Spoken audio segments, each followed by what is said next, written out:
today on this lovely, scorching afternoon out here in Massachusetts. We're in the middle of a heat wave, even a fact that other parts of the country may be under the same scrutiny in way of weather.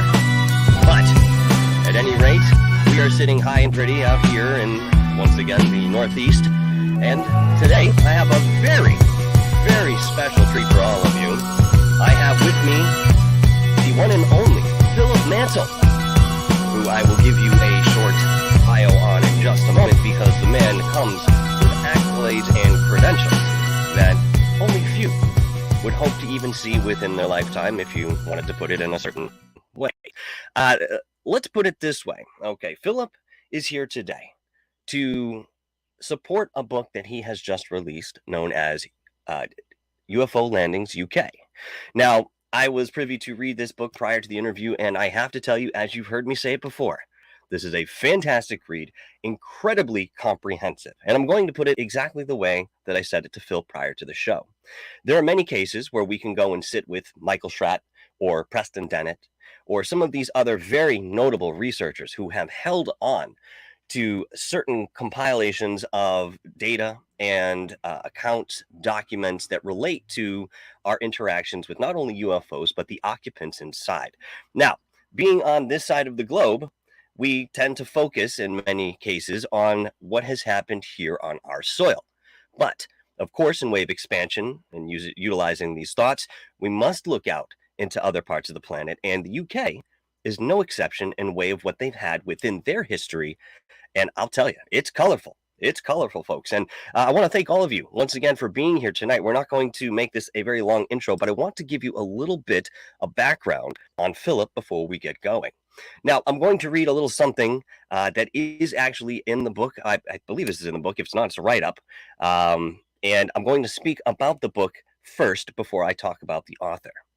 British UFO researcher Philip Mantle began his active involvement in ufology in 1980 when he joined the newly formed Yorkshire UFO Society. One of the first UFO cases that he investigated was that of a landing case in the West Yorkshire town of Normanton in England. This incident took place only a few miles from where he lived. The case in question was to do two things. The first was to confirm that he was not wasting his time investigating this phenomenon, and the second was to give him a lifelong interest in both UFOs and particular UFO landing cases. The book looks at UFO landing cases in the UK only, with the addition of the Republic of Ireland beginning long before the modern era of UFOs began in 1947, right the way through to today. Case histories are separated into decades and come complete with photographs, documents, artwork, and folks, so much more. Again, an absolutely awesome read. If you're interested in purchasing the book during this broadcast or afterwards, the link directly to Amazon is right in the description. Please, it's a fantastic addition to your collection and will adorn your coffee table for conversations to come. Now, Philip, as the author, Philip Mantle is a long-standing UFO researcher and author from the UK. He was formerly the Director of Investigations for the British UFO Research Association and the Mutual UFO Network. We all know MUFON, don't we? And I think some of you guys know Bufora as well.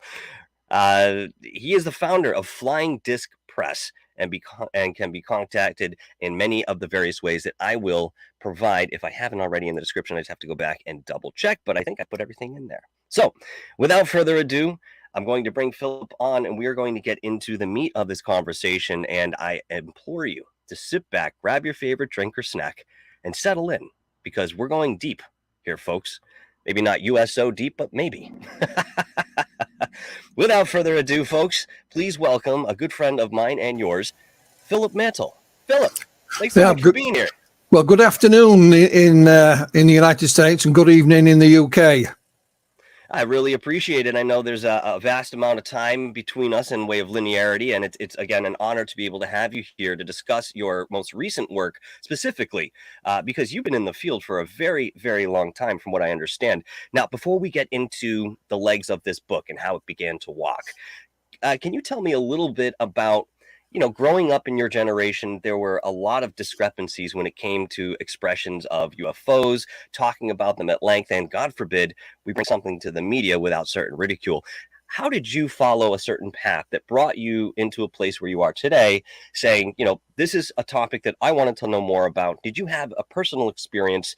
Did you observe something in way of another experiencer? What brought you to the avenues that you traverse today? Yeah, it's a good question, Michael. I mean, going back to, as a young man, I was always interested in all things paranormal and astronomy. I was interested in the space program. But the paranormal was top of the list, and there wasn't an awful lot that you could lay your hands on literature wise, but I would read whatever I could. I've told this story before. Where I lived, I used to live out just outside of a city called Leeds in West Yorkshire, and the nearest town was called Mobley, and literally right across the road from where I live was my best friend's grandmother, and she used to go into town to the local spiritualist church. So I went with her a few times, and I found it fascinating, Michael. I didn't necessarily agree with some of the claims they made. I didn't think they were frauds either, by the way. They genuinely believed in what they were doing. And then in the astronomy side of things, I read a book. To this day, I can't remember what it was called. It had one chapter in it on UFOs, basically dismissing them. But yet, when you read parts of the astronomy book, a lot of that was theoretical, so they could theorize about astronomical objects or places or distant galaxies and accept it. But the UFO phenomenon seemed to be dismissed without even looking at it. And I found that rather odd. Do you think that's indicative of the time, the era itself, and way of acceptance, or do you think there was something else there? No, I just think it was just that's the way it was, and but it seemed odd to me that you would accept experimental things within the field of astrophysics, but then you would completely dismiss the UFO subject. It didn't seem anyway, So I left high school in 1974 with no qualifications, no idea what I wanted to do, but I still had this fascination. And the UFO thing had taken root. So in late 1978 into 1979, I went to work in what was then West Germany, and I couldn't speak a word of the German language. So I phoned my mum, and I asked her if she would send me some books, because I would sit and watch the TV on a night, and I still couldn't understand that, This is a little aside issue. I went to watch the first Superman film while I was working in Germany, thinking it would be, have subtitles on it, but it was all in German. It had been dubbed in German. If you ever see Superman speaking in German, it's the funniest thing you've ever seen, But anyway, so my mum sent me this box of books, Michael, and to my astonishment, they were all about UFOs. So on an evening after work, I would sit and read and read. So when I returned home in 1979, those roots had started to grow, and I wanted to know more. And then, of course, the Spielberg movie Close Encounters was released, and just quite by chance, the city of Leeds, like I said, was about 5 miles away, and he published then and still does now an evening newspaper, and it's called the Yorkshire Evening Post. And my aunt used to live just around the corner from us, and she brought a copy of it round one night, and there was an advertisement for the formation of the Yorkshire UFO Society, and it was coming up that Sunday. So I didn't drive in those days. And on a Sunday in the UK then, Michael, everything used to shut. It was like a ghost town, So I caught the bus into Leeds. I found the location, and it was just a room that they'd hired within a larger structure. And the Yorkshire UFO Society was founded by two gentlemen. They were brothers, Mark and Graham Birdsall. And there was about 20 or 30 people there. I was amazed that there was more books I could buy. And Graham and Mark put on a presentation, Michael. And for whatever reason, I just felt I was at the right place and at the right time. And I'd found my niche in life, and I joined up. I think I paid something like £2 for the whole year. And, And I was up and running. Now, we had monthly meetings at the same place. And for the first 6 months, I sat there and just soaked it all in as a sponge. Yes. But that wasn't enough for me. I wanted to know more. And by this time, it had got a firm grip on me. And that was it. And I was up and running. Yeah, I have a very strong appreciation from people who come from more of a scholastic or academic sense, deep within the research. They find this on the corner of their lives, if you will, in the peripherals. And next thing you know, as soon as they turn their attention, they realize there's this whole sort of underground society, especially at that time, going on in way of ufology or, anything under the esoteric umbrella. So many times we have folks that, have a personal experience, and this is the conviction that they move forward with. But within that endeavor, because it was such a right-brained experience that they had in front of them, and they were so convicted, once again, use the word, that's sort of the impetus that they move forward with. So they can stay critical.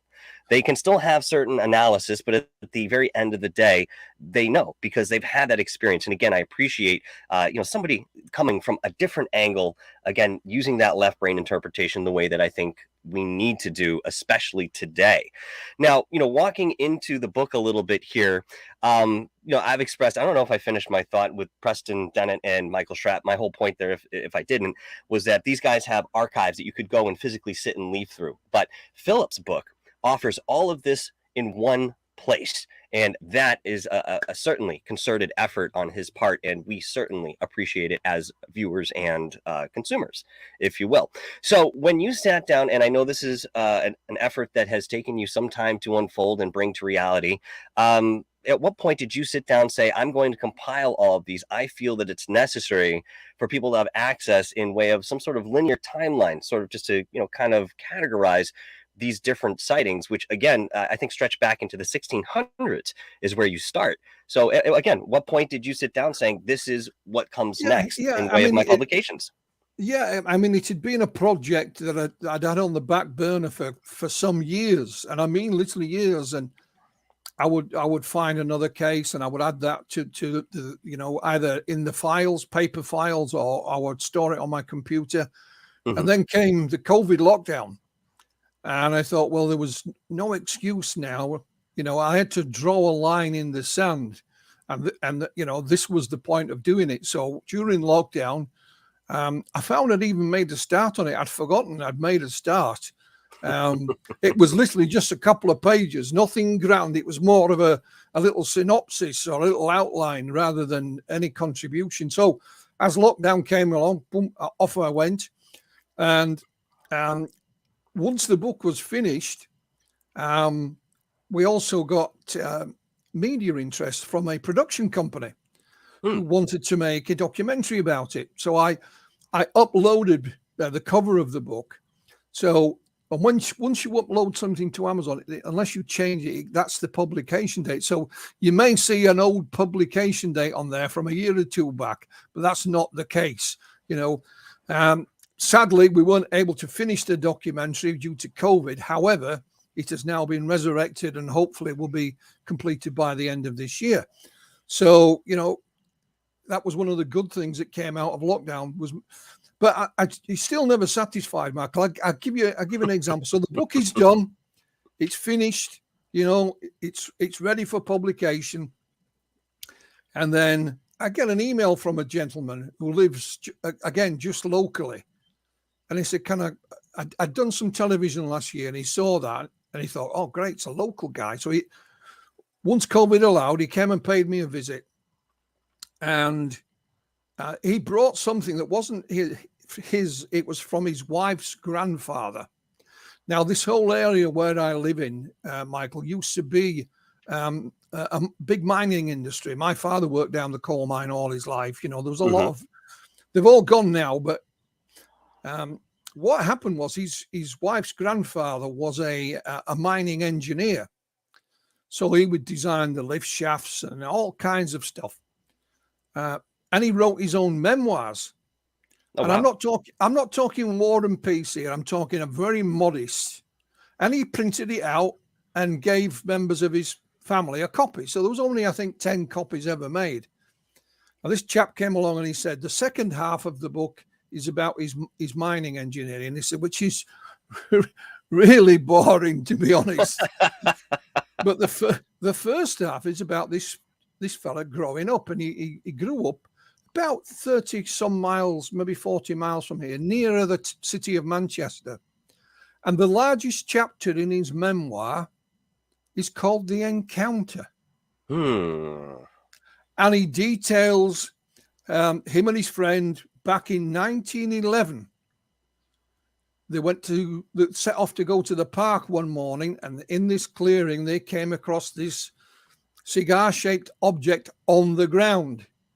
They approached it, a door opened, these humanoid beings were there. They looked Asian or Oriental. They even wore a small turban. And these two boys went on board this thing. They conversed with these creatures, these beings, whatever you want to call them, and on their way. Now you have to remember the book is already written. I'd drawn the line in the sand. So I thought, I'll put this in the book. And I thought, no, because if I start that, I'll never publish it. I'll wait for the next case to come along, or the next one, or the next one. So I actually wrote that particular encounter up as an article and did not include it in the book because that was already done. So it just gives you an idea how the book came about, and and I didn't know if the documentary was going to get finished this year. So I thought, well, I can't wait any longer. I'll publish the book, and here we go.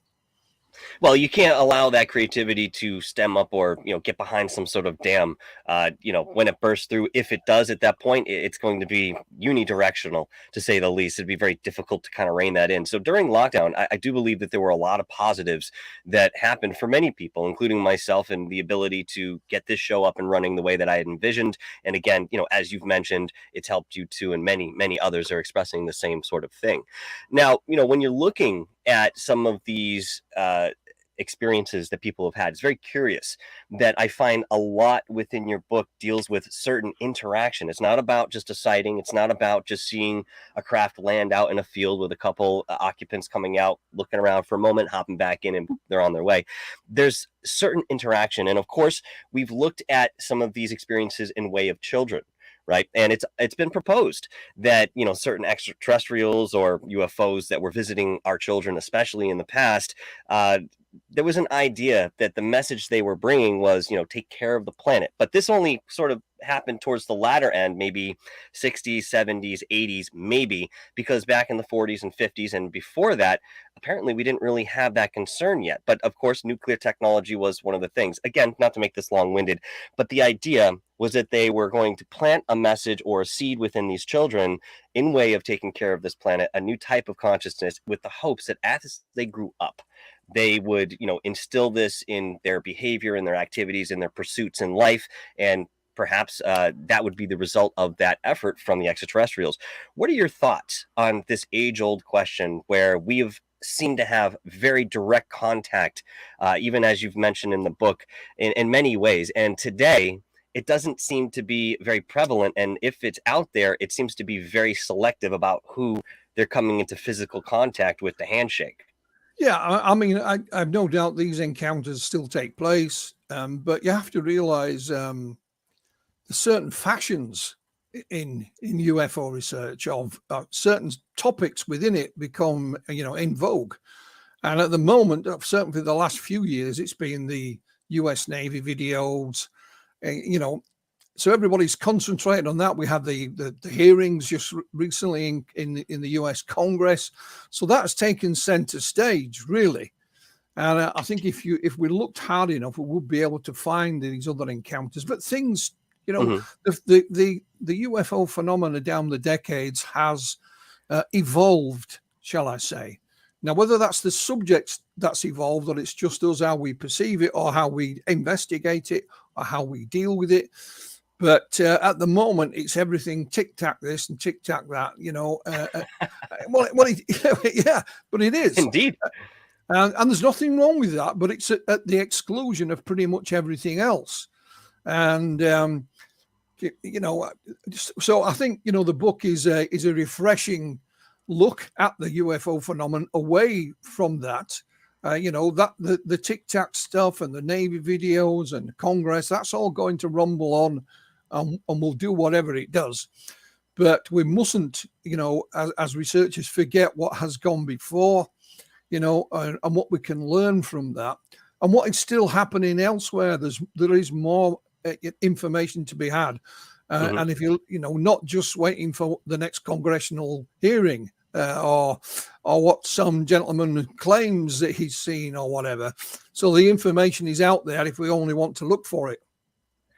You bring it to a very interesting point here, and that is, that we did just have those congressional hearings only a handful of days ago. And of course, there are many who sit back and say there's a lot to be desired and perhaps some untruthfulness in way of that panel and their answers.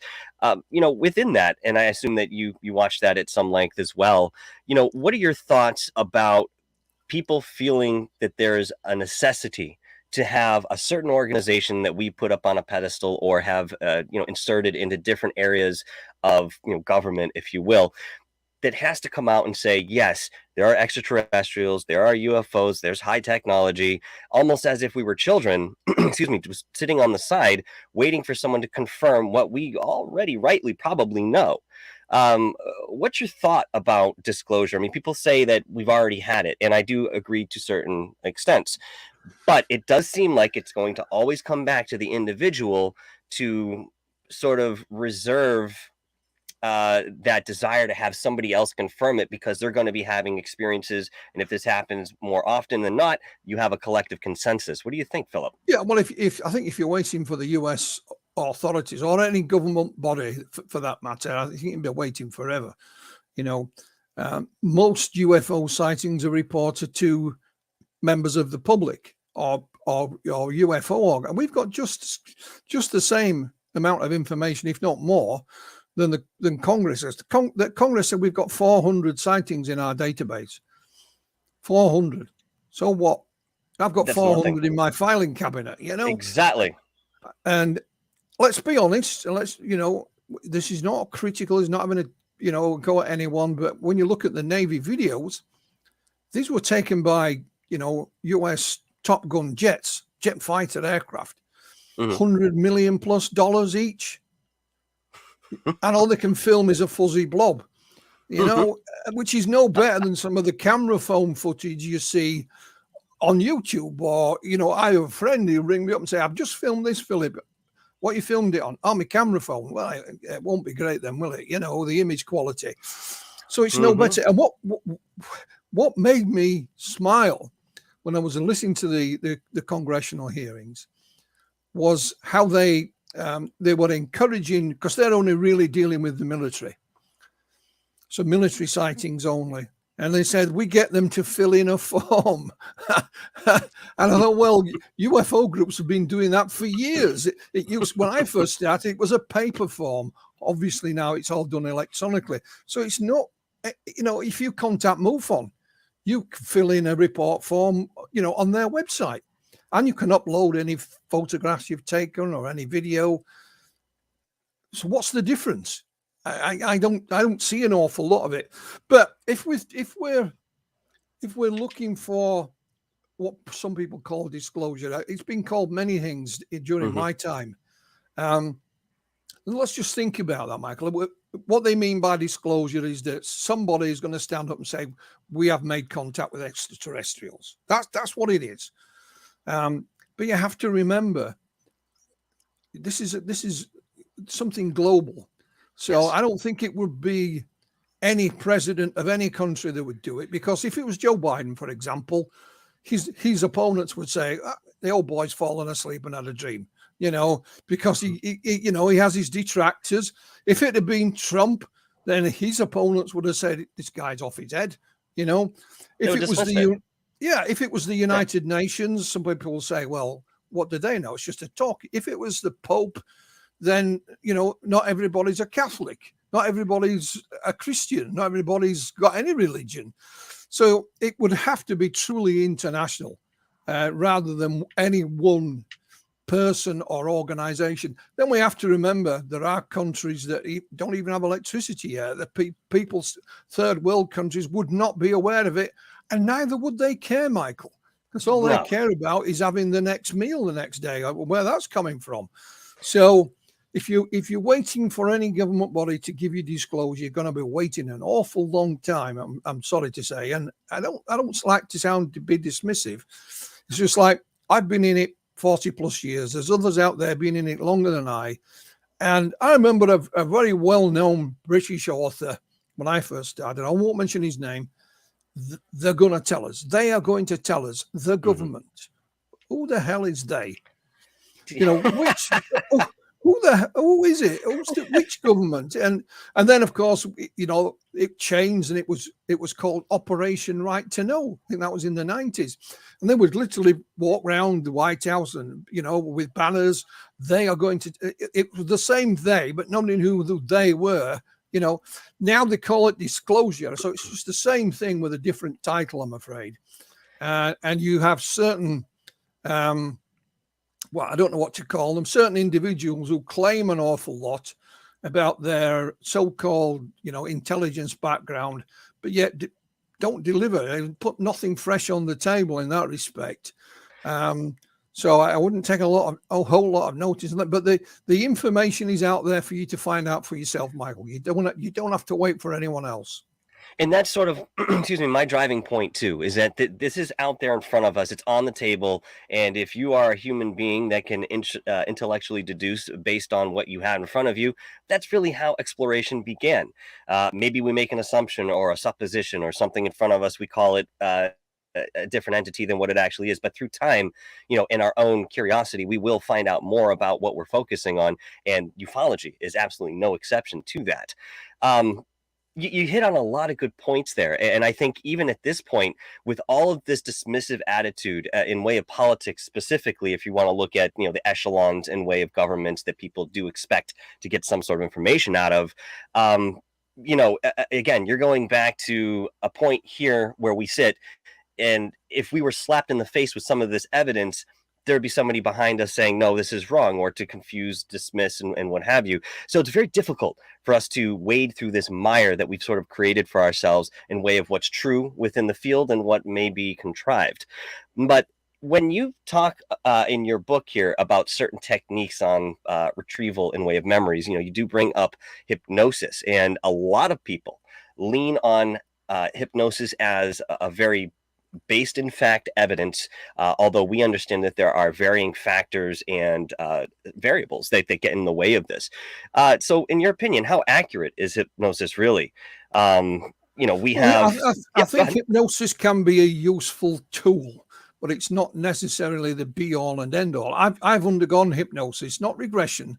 Mm-hmm. I had problems sleeping, so I went to see a hypnotherapist.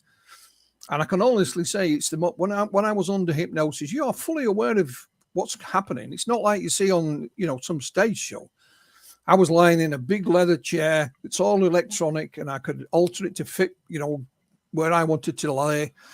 And it's the most comfortable I've ever been. When I was under hypnosis, I couldn't even feel the chair underneath me, Michael. Do you feel you were out of your body, or really within? No, I knew exactly what was happening. You're in full control, but I could not feel the chair. If you can imagine the most comfortable thing to sit in the world, I was sat in it at that moment, you know. So, and it's exactly like I've worked for these last few years with abductee Calvin Parker, whose incident was in Pascagoula in 1973.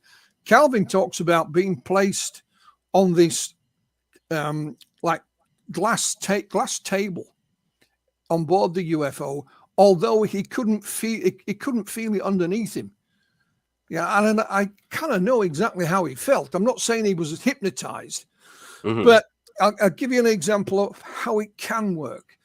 When Charlie Hickson and Calvin Parker were driving up to their fishing spot that night in 1973, they passed another car, and it had what we call a courting couple, you know, and Calvin could remember the color, the make, the model, even the tag on the car, but he couldn't remember the license plate. Now, unbeknown to me, when I first started talking to Calvin, he had another encounter in 1993, and he went to see the late Bud Hopkins, and Bud put him under hypnosis. And I have a copy of that recording of that hypnosis session. And Calvin talks about the incident in 1973, seeing the car, and he read out the number plate, or the license plate, as you call it, which he couldn't remember. What Calvin did, he then hired a private detective to find the couple that owned that car back in 1973, which this private detective did.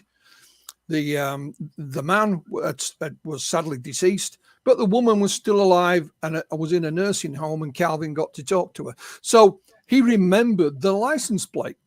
And he couldn't remember it consciously.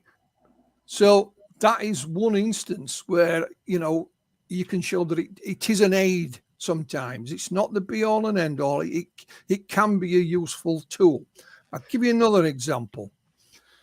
Charlie and Calvin, were fishing. This thing comes down behind them. They turn towards it. These really bizarre creatures, two grab hold of Charlie, one they got hold of Calvin.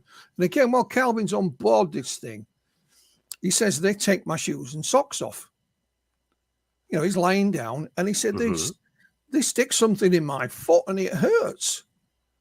And it's not in agony, it just hurts. And then he goes on to explain other things.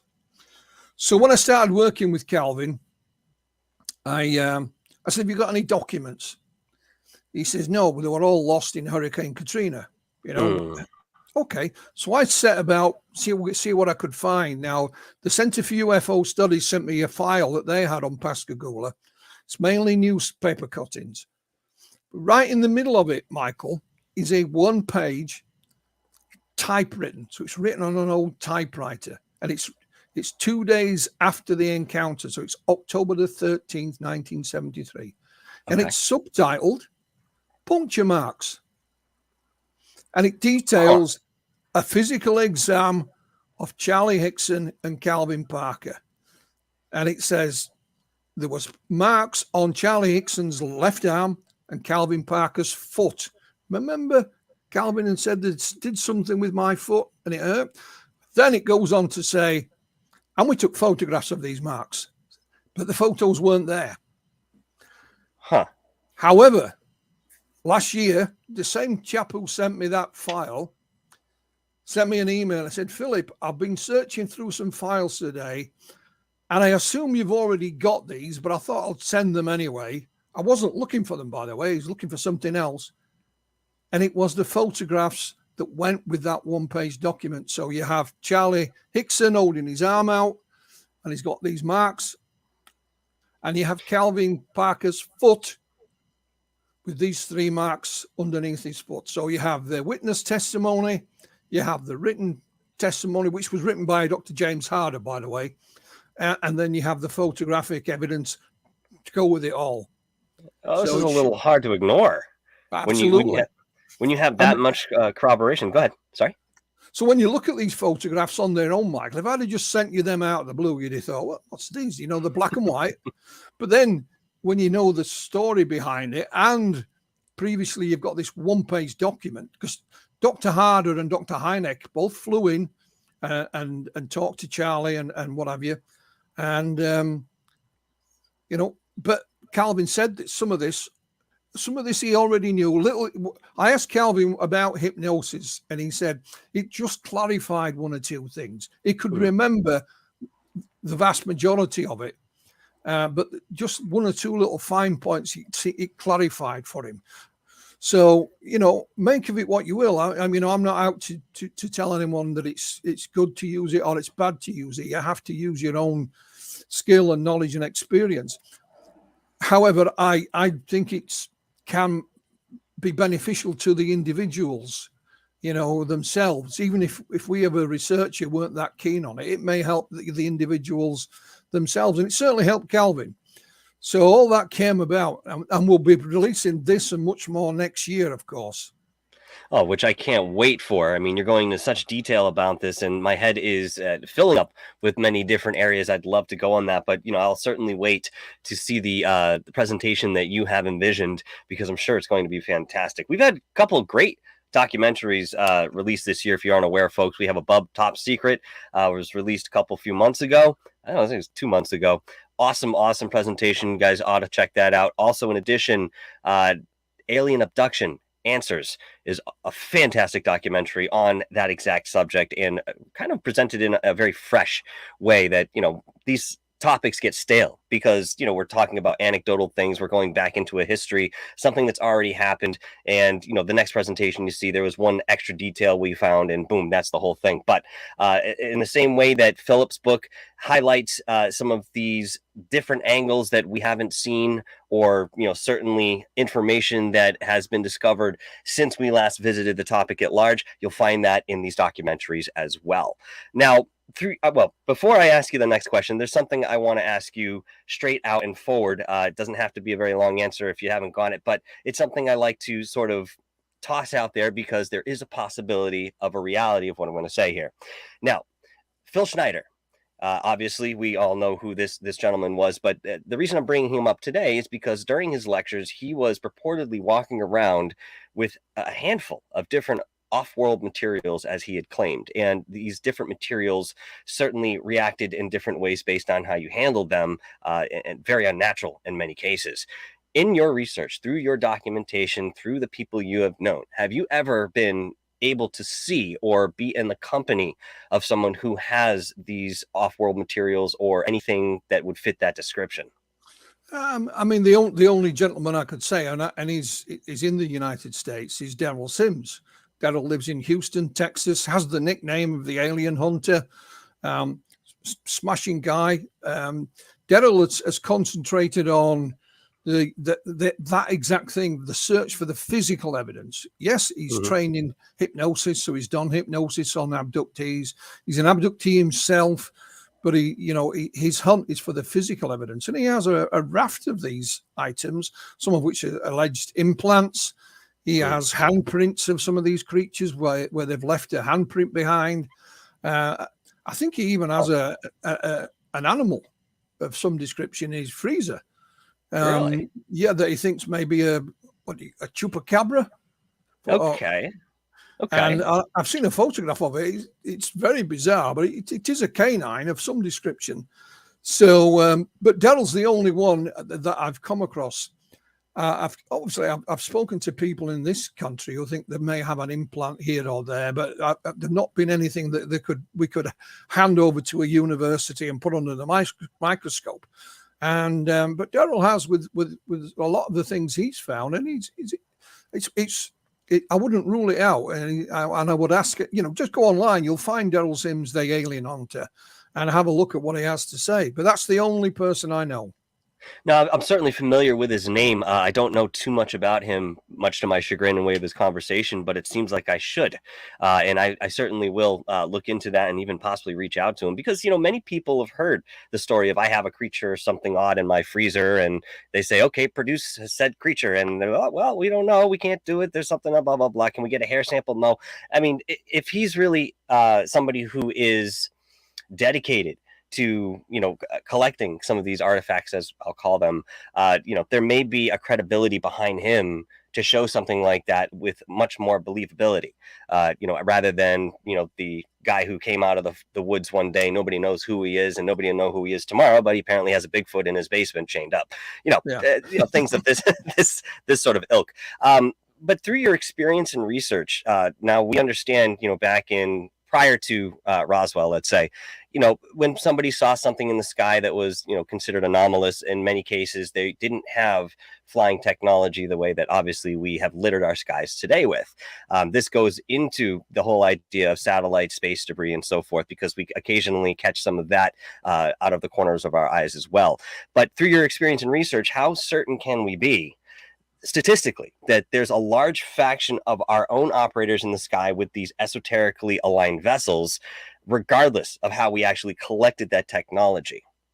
Yeah, I mean, it's just a matter of experience, really, Michael. We know as a UFO investigator, most reports that you have will, at the end of the day, have a rational explanation. There may be some that you can't figure out, but you still think there's a rational explanation to it somehow. So I would put, in one of those categories, military technology that we're not necessarily aware of. I found it astonishing that a lot of the wave of triangle sightings, for example, preceded, the stealth fighter and the stealth bomber. And, when they were and you could buy a model aircraft of the stealth fighter before it would officially been acknowledged. And when it was rolled out on the tarmac, they got it pretty accurately, Michael. That blows my mind. So, we have to be aware of that, and be aware of. I mean, one of the things we used to do at the Auction UFO Society, especially, we would take people out on a skywatch, out into the hills and moors, and say, look, this is a satellite. And what I'm going to show you now is a satellite. I don't know what kind of satellite. It's just a satellite. And this is the planet Venus. This is an aircraft. And it would be amazing how many people could be fooled by, simple things. But then, military technology has advanced rapidly in the last few decades. And I mentioned Graham Birdsall. Graham was fascinated back in the 1980s with what he called then RPVs. I mean, remotely piloted vehicles. And nobody really knew what on earth he was talking about. But of course, now they call them drones. And it's the same thing, but much more advanced, of course. And of course, you can buy a little, thing and operate it yourself and fly that around. There is things in our night skies that we're not aware of, but I'm pretty much sure it's down to the military somewhere, somehow. And even though you can't pinpoint it, you just have a good idea. So what would you say is a percentage? What would you say in way of what's there? Yeah, go ahead. I think it's difficult to give a percentage because I would surely hope that most of these things are flown where there is very few individuals around, like Area 51, for example. You in the States have got deserts to fly things around, and we're only but we have one case here that I think is a good example, and it happened in 1990 at a place called Calvine in Scotland. It's a long story, but there were a couple of guys out in the countryside one morning poaching. So they were, and they saw this thing, this triangular thing, and it was, in inverted commas, escorted by 2 military jets. And they took a number of photographs, not just one. And they submitted them to a local newspaper. It's called the Daily Record in Scotland, who, for whatever reason, didn't print them, didn't run the story. They sent them to the Ministry of Defence. And the photos were tested there and checked there.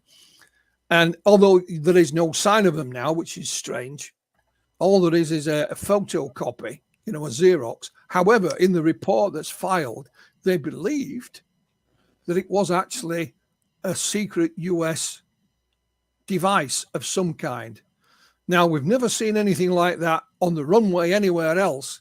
And apparently, and I can't confirm this, but apparently the US authorities were livid that it had actually been seen and photographed.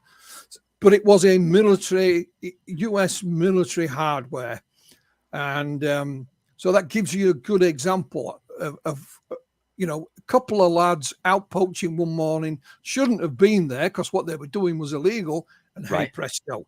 So we don't have any deserts. You imagine what you can fly around in a desert and virtually no one's going to see it, and you've got them. You've got them in this state. So I couldn't give a percentage, but there is certainly a few things there that belong to our collective military. I've no doubt.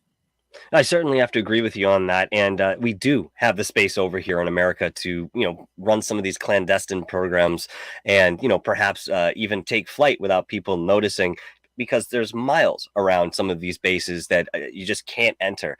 And, for what it's worth, I'll even refer to the Area 51 caller that everybody knows about from Art Bell. I think it was back in Midnight in the Desert. If it was an earlier show, I could be wrong. But nonetheless, if you listen to this, I mean, this guy was very foolhardy up there in some sort of contraption that he had put together, saying, I'm going to fly right into the restricted zone. And here's Art saying, listen, they're going to shoot you down. He's like, oh, I don't care. This thing. Well, you don't care about national security. And the guy would just go back and forth. Next thing you know, you heard the air sirens.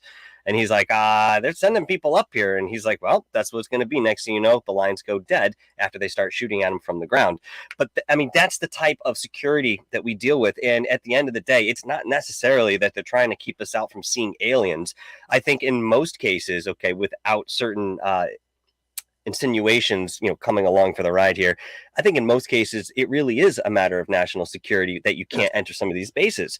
The problem lies in when you have Skunk Works and Lockheed and Martin and all these other privatized organizations that have no responsibility to report to the government in a way of what they have or even the general public, and they apparently are sitting on a lot of this technology that we have either had a flitter of within the sky or heard about, again, in way of high technology. So that's kind of curious. Now, going back to your book here, Philip, one of the things that stuck out to me as I was reading through was a very curious sighting that happened, I believe, was in 1963 over there in the UK. And long story short, there were some observers that saw a craft land, and what exited out of this craft were beings that within the illustration remind me very much of our West Virginia Point Pleasant Mothman, which curiously, okay, not only has it been proposed that this thing might have actually been alien, although up to this point, I certainly felt it was something more interdimensional or within the realm of the paranormal,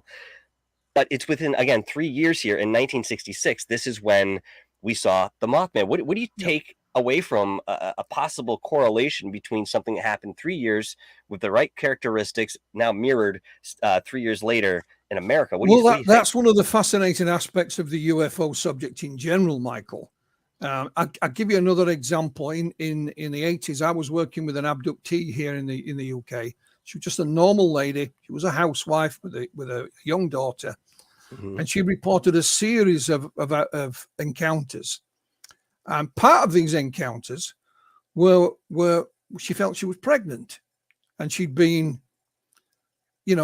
interbreeding, if you like, with the aliens, and they showed her these babies, and she said they looked almost human, Philip, but they had strange hair.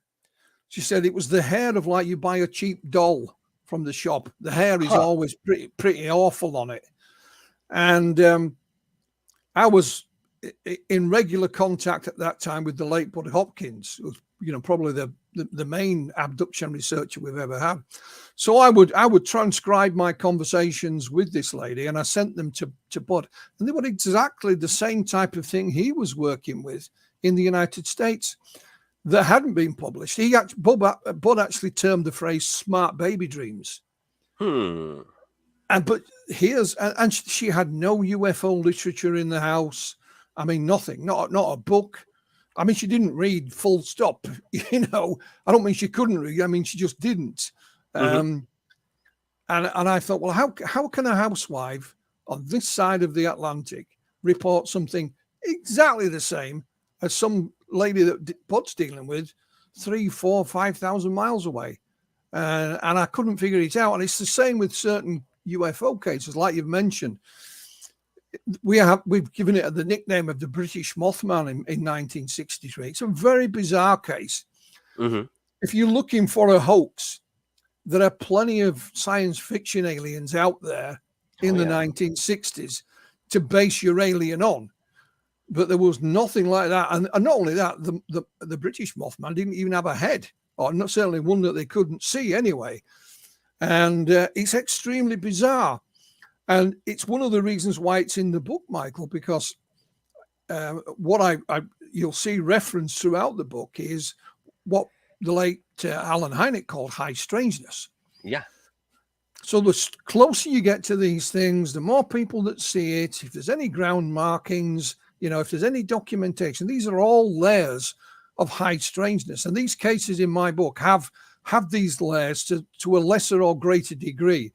And the account that you've mentioned in 1963 is certainly up there because there were several people involved, and the creature that they dictate that they saw is even more bizarre. It is a wing. It's 5 foot tall, I believe. It's normal size. You know, it's not a little thing. It's not a giant thing. It's average height, and it is a bat-winged creature with webbed feet. You know, and so when you talk about height strangeness, you can't get a lot more stranger than that. you know, so hence it's in the book, and like you said, it does correlate, although the Point Pleasant sightings were numerous and over a longer period of time. This was a one-off kind of thing, but it is remarkable, and that's one of the reasons for publishing these things, Michael. You've hit one of the nails right on the head there, because you can say, oh, isn't that amazing? We have these sightings here in the United States, and hellfire, look at this, I didn't know that existed, you know.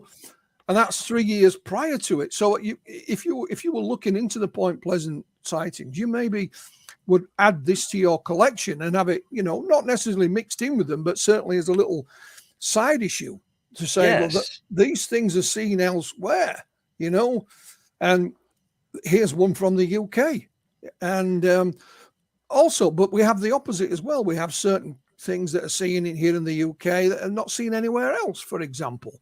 And that's another question, you know, why is that? But, you know, but we wouldn't know that unless idiots like me spend a lot of time researching and investigating and eventually making that data available, you know, and that's what I've tried to do.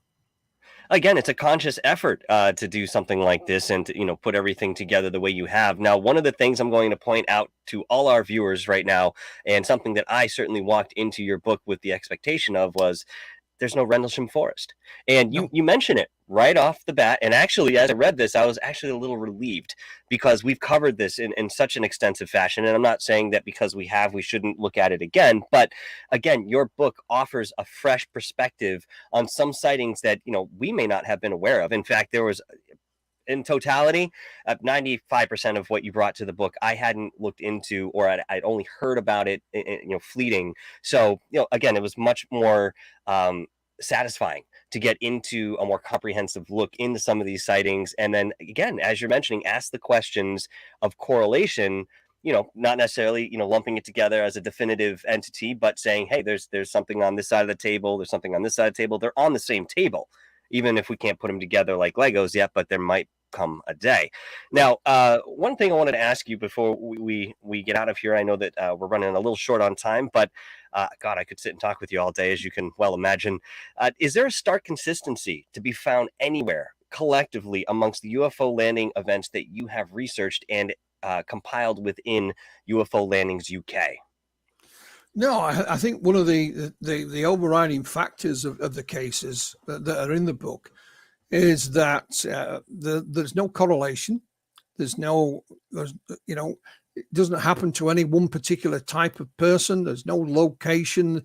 There's no, you know, no gender specific. It is what I find it's highlighted is that whatever these encounters are, Michael, they happen to just anybody like you and I, or the guy who works in your drugstore, or you may sit on the bus next to somebody, you know. So it's people, everyday members of the public, just going about their everyday routine when these things happen, and they're as bemused and as bewildered as anyone. So there's nothing specific. There's nothing that, you know, I think you could have a lineup. You know, you do a lineup in the police station. You've had a perpetrator. You could have a lineup for a UFO witness, and you wouldn't be able to pick them out. You know, it's just your everyday ordinary Joe. So, but the overriding factor among all the cases in the book, like I pointed out, they do have these degrees of high strangeness. Some of them are extremely bizarre. I'll be the first to admit that. And it leaves me, you know, all the cases leave me scratching my head, but some I scratch my head a bit more than I do with the others. And I'm thinking, oh boy, you know, and just make of them what you will. You know, the book's out.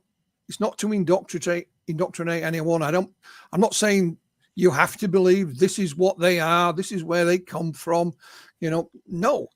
I've got some of my colleagues to comment, so you have a variety of different comments in there. But here are the cases, here are the people, here are the documents that go with some of these cases.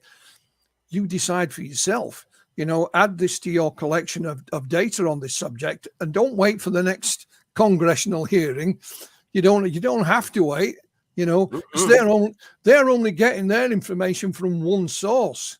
Yes, which is the military. And the military are just people like you and I, except they wear a uniform and they are trained in different things. But take the uniform off them and, they're back to being Joe Public again. So we've got ample evidence, ample data, and you draw your own conclusions from it. I think that's the smartest stance that we can take right now, not to be conclusive in any way, but to continue to entertain the data and information that is in front of us. And again, what your book does is not to sway.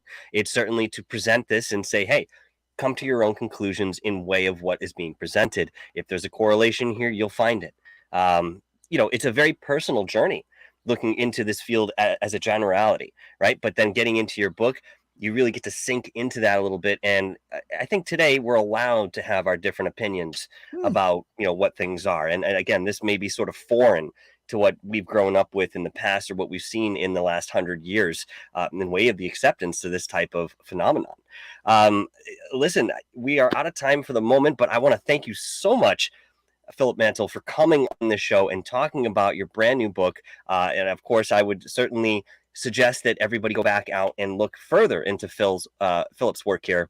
He has an extensive library that he sits behind. So there's plenty in way of discussion moving forward. And as time goes on, we're going to have more revelation and we're going to have more transparency given the work that we do and the questions that we ask. Now, again, as you've mentioned, it may not come from a specific body that says this is what it is, but we may not need that, folks. We may not need that at this point. And for God's sake, give yourself a little credit in way of your own intelligence and look into this, folks. Look into this, folks, in depth, if you will.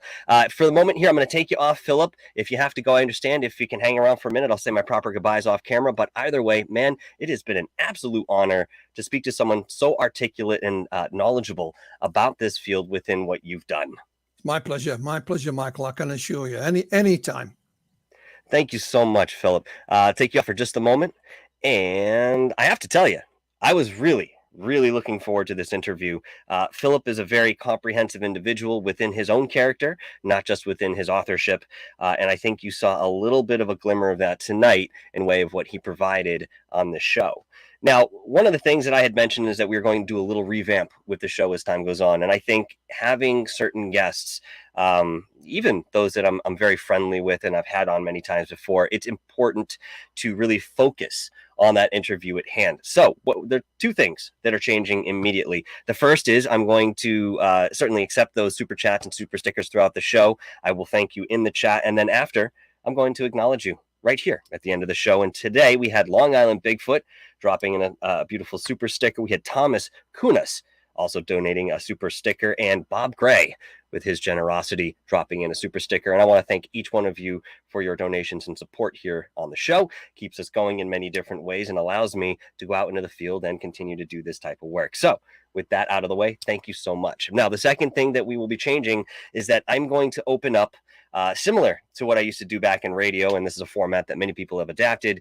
I'm going to open up the lines for questions towards the end of the show. Now, this may mean that I tack on another 10, 20, half hour, whatever it may be, in order to do that, depending on how live people are out there and how curious they are. So I think I'm going to start adapting that, and we'll have that section specifically because it's very difficult to get somebody sends a question in the chat. We're on a side of the topic entirely different, and it might be difficult for me to interweave that within what we're working on at that moment. So I just wanted to give everybody a heads up that that is a direction we are headed, certainly in the way of organization. But that being said, I'll plug the two documentaries you guys need to go and see, Above Top Secret and Alien Abduction Answers. Go and check those out. They're on Amazon right now. And I have to tell you, there's more in the works. Okay, can't talk about it. Can't say too much as I'd like to. But what I've seen, once again, will blow your mind in way of the dialogue and the topics considered. So tomorrow night, we will be back. I think I have my guest on at 9. Okay, I'm going to go with that. If it's not 9 o'clock, it'll be 11 o'clock. Have to check the schedule. It's across the other side of the room. So for now, take what I'm saying with a grain of salt. But tomorrow night, we'll have Valentina, who's a clairvoyant natural healer and has been into channeling as well. We're going to revisit that a little bit. We kind of got away from it for a while. But, you know, that's sort of what happens when you bounce around the different avenues within this field. So she'll be on tomorrow night. I do have West Virginia paranormal investigators coming on Tuesday night. That will be at 11 o'clock, and I'll keep you updated for the rest that happens this week. We're going full force, folks. We're going full force. It's time. So once again, I want to thank every one of you individually, if I could, for being here tonight or today. God, I'm so used to saying that. You know, wrestling with the heat in the Northeast, and you know, wherever you are out there in the world, I hope the weather stays mild and comfortable for you. Don't come to the Northeast within the next 2 days. You will be uncomfortable. In the meantime, folks, keep exploring, stay vigilant, and continue to seek out the answers within these folds of experiences that collectively we're all coming to a consensus on. How's that? How's that one? That one good? Good. Want to keep you on your toes. Until tomorrow, ciao.